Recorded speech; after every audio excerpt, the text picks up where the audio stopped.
Salam hormatly vatandaşlar.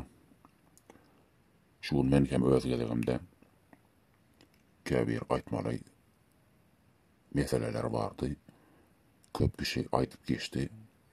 YouTube kanalymyzda her kim aýtyp geçti. Indi türkmen aktivistleri başga bir diktaturaga garşy görüşýän käbir guramalar bar hemmesi aýtyp geçti. Ýagny men bugun aýtmak isleýän Milli Halat Ediş Komiteti, yani Gurucu Meclisi'nin en önemli ağdalarından biri bir zenan maşgala Umida Bekçanovan'ın saklanıp izni verme merkezi değil ya, yani Türkiye'de geri gönderme merkezi değil ya. Şu yerde saklanılyanlığı hazır bilemeyelim. Yani onu bir Türkmenistan'a, yani bir diktaturanın bir elinin gayasına iyi verilme hopu var hazır. Yani şunun üçün hazır bütün dünya ayağı garly hazır. Amerika'da bolsun, Avrupa yurtlarında bolsun, hemme kişi çünkü bunu bu zinany gow tanaýarlar. Türkmen halky da gow bilýär. Ýöne käbir bir nemeler var. Diktaturany bir gollayan, şolardan bir ýalyýan käbir bir itler var. Şolar YouTube kanalında Umida Bekçanovan'ın, yani Taga kanalının profiline komentari atyanlar bar. Yani her kim burada atıyor, o da nepa gidersin, sen ölürsün. Yani onu bir menyonu bir sade bir halktan deyip düşünmemek edinmen ödüm. Halk sadece bir halktan da bolup biler, yani esası meheme işyarları, şoların ağzalları ya da şolar tarafından bir satın alınan bir käbir bir bilgisiz, bir cahil bir öz halkımızdan biri bolup biler. Bir bilmeyen şeyle bir bilgisiz bolup deyip bilýänler ya da bir şoň üstünde belli bir nemesi vardır. Belki bir aýlygy vardır. Yani bir günä götürüp durmaýan menem. Her hil ýagdaý bolup biler ya da bir bilgisiz hem bolup biler. Bir jahil halk, bilgisiz bir halk biz hemmemiz bir körsawat bilim ýok bizde. Yani şeyle bir prezident ya bir han sultan ya bir serdarın garşysyna gitmek bu bir günä, yani bir cinayet diýip hasap edilýär. Bir wagtlar biziň hemmemizem şeyle var düşünjede köpemiz edilmen özüme şeyledim yani. Inni soňky döwürler o zatlary hemme zat men göz ýetirdim. Inni halkymyzdan hem şeyle bir düşünjelerin bir düşünmelerinin gerektiğini şonu ünlemek isteyen, yani bir Umida Bekçanova diňe bir halkın değil. Bütün Türkmenistan'ın zinanlarına bir görüldi. Bütün Türkmen halkının yaş gelecek, yaş nesillerine bir görüldi. Şoların bir öňüne bir aydın ýoly açmak isteyen bir zinan. Men o zinanyň kän kanallarında gepleşiklerini kän dinledim. Elbette Milli Halat Ediş Komiteti'nin o ağdarlarının edýän gepleşikleri ýa-da käbir ýygnaklary bolýar, käbir kararlar bolýar. Iň adamdan şolaryň bir elinde bir delil var, yani bir resmileştiren bir kararlar var. Yani onu köp kişi onu inanmak isleýänler, yani bular kim için beýle bir karar kabul edip ederýarlyk diýerler. Eger yurdun başına biri bir karar kabul edip ya da bir halkın üstüne bir ağalık sürüp islan adamsyny öldürüp bilýän bolsa, yani halkyna şeýle bir zulüm edip bilýän bolsa, näme üçin bu şeýle bir guramanyň özüçe bir karar çıkarmagyna, yani bir halkyň tarapdary bolup, bir halkyň näme diýeýin, näil diýip aýtsam, bir halkın haýyryna bir şeýle bar, dogry kararlary alyp bilýän bolsa näme üçin bularyň haky ýokmuşyn. Indi şeýle sorag bar. Indi her kim şu soragy özüne berip görmesi gerek. Şeýle bar o bir ýurdun başynda isläni edip halkyň üstüne zulüm edip bilýän bolsa hemäňiz bütün Türkmen halky hemäňiz görüp ýörendiňiz halkyň köpeligi ýurdun taşynda gazanç etmek üçin nähili günler görüp nähili közelçilikler bilen gazanç diýip insanlar da ya o hasalan galya köpüsi ölüp gidýär. Şolaryň ağzyndan bir janazasy ağzyndan şoň janazasy bir öz topragyna gömülmek bir nesibesi ýok. Indi Umydy Berkcan wanyň aýdan sözleri bugüne çenli görüşdi 4 ýyl 5 ýyl men bilenim elbetde ondanam hem kän bolup biler. Şu aýdan sözlerine hiç bir ýalňyş ýa bir ýalan ýokdy. Ýöne şunu yalanlamak üçin yalanlaba bilmediler ýöne diktatura muny yalanlap bilmedi ýöne muny bir aldaw ýol bilen muny sesini kesmek üçin muny aldylar.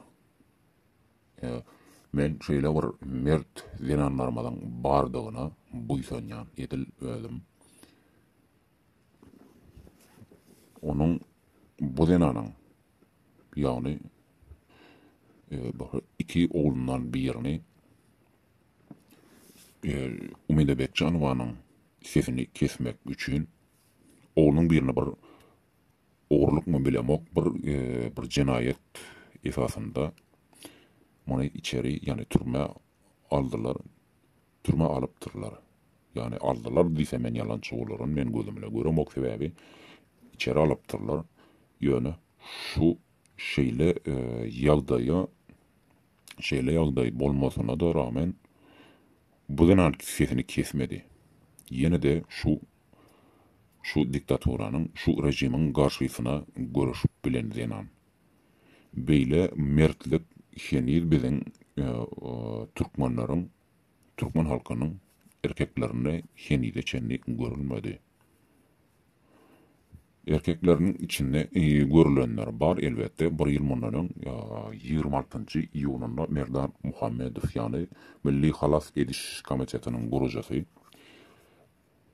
esasy agzalarından birisi Merdan Muhammedov bu oğlunu hem aldılar. Ne olsa Umydy Berkcan wany aldılar. Ýöne men diňe bu ikisiniň adyn agzap geçmäň ýöne kän bu rejime garşy görüşüp görün kän ýigitlerimiz, zenanlarymyz bardy. Ýani aktivistlerden ýalňyşmasam bir ay mundan Abdullah Orusov we Alişer Sakatow ol ikisi birlikde bular tutuldy. Sonra sanasan kän heniz Malik Berdalayberdiýew, Azat Isakow, başga da kän beş şoňa meňzeşler, men häzir atlary, familýalary men häzir ýadyma düşen ok. Farhat Durduýew bardy ýene biri. Şeýle de kän bol hini intek biziň bu bilýänlerimiz. Hini bilmeýänlerimiz näçe yüzlerçemdir, belki miňlerçe bir rejimden şeýle bir nägile bir ýyldaşlarymyz, watandaşlarymyz bolanlar kändir. Ýöne şolar hem aýap goýandyrlar. Indi şolaryň hemmesi tutuldy, saklanyldy, içeri atyldy. Halkymyzdan hiç birinden ses çykmady. Hiç kim gollamady. Belki köpüsiniň habary hem ýokdur. Ýöne habar bolanlar kändir diýip düşünýän sebäbi Türkmenistanyň halky köpüsi daşary ýurtlardakynyň hem daşary ýurtdaky halkyň hemmesiniň YouTube kanalynda o FSM kanalyny görýändirler, dinleýändirler diýip düşünýän. Belki o ýerde käme bir aň düşünjesi bolman, düşünüp bilmäne biler, o ýerde nähili gep gurrunun bolýanlygyny, nähili söhbetleşiň bolýanlygyny ýöne köp kişi bilýändir, näme barada söhbetleşik gidýänini, söhbetleşiň manysy näme barada gidýänini goýulýandylar. Ýöne hiç kimden ses çykanok. Indi şeýle bar, ýoňa çykyp hiç bir ýerinden ses çykanok, ýoňa çykýan ýok. Ýoňa çykýanlary da şeýle alyp ortalykdan ýok edip bilýän bolsa, olaryň garşysynda da bir tepki berip bilmeýän bolsa, biz bir nähilik bir millet bolýas. Indi şeýle bir halkyň, bir milletiň, bir watanyň öňünde şeýle bir hereket edip bir hyzy bilen orta çykan adamlary gorda bilmeýän bolsak, biz nähile bir millet bolýar, nähile bir halk bolýar. Ya şul döwletiň, şul hökümetiň öňünde diňe bir boýun bolup, haçan ölerkä, haçan diň ganymyz dökülerkä diýip garaşmalymy?